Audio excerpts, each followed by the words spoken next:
Paring Jun, tara. Samahan nyo ako, timbrehan ko lang din kayo, dito natin i-apply yung topic na top up ng langis, no? So, bakit natin gagawin yun? Ito yung nangyari. Bali, para sa mga user ng gaya ng ganitong motor, Kawasaki CT125 na Badja, ayan, CT125 na Badja. Ito yung nangyari, pre. Bali, kanina nagpupunas ako ng motor, pupunas ako ng makina. Napansin ko dito sa may oil filter niya, yung pagitan na yan, naglalaway siya, naglalangis. No, so madungis. Punas ka. Hindi ko na napakita yan. Ito yun. Gaya ng ganyan, no. Naglalaway siya. O galiin natin mag-check ng makina, lalo't pag ganyan, kahit pa sabihin natin nagkakatas lang siya, leak pa rin yun. Ngayon, ang nangyari dito kasi, pag nag-change oil ako ng makina, ito, hindi ko yan agad sinasabay, no?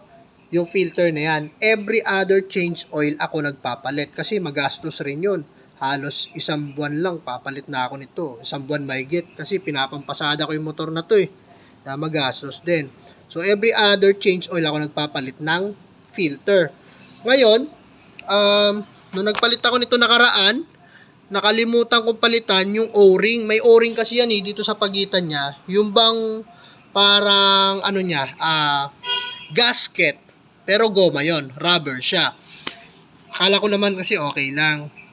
Tapos yun na yung naging resulta. Naglalaway yung langis. Nagkakatas.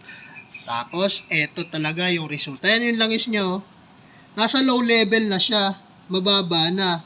Dapat ito yan eh, yung full level dito sa taas. No? Full. Tapos kung magbawas, kalahati lang at least. Ito kasi nasa mababa na. Pero may langis pa siya. Ito, tatawag ko ng konti. Oh. O, yan, di ba? Dapat ganyan siya. Kaso nga lang, naglalaway siya. So, nagbawas. Ayan na nangyari. Nasa low level na siya. So, sa ganun senaryo, may magsasabi, bakit kasi walang oil dipstick yung motor mo?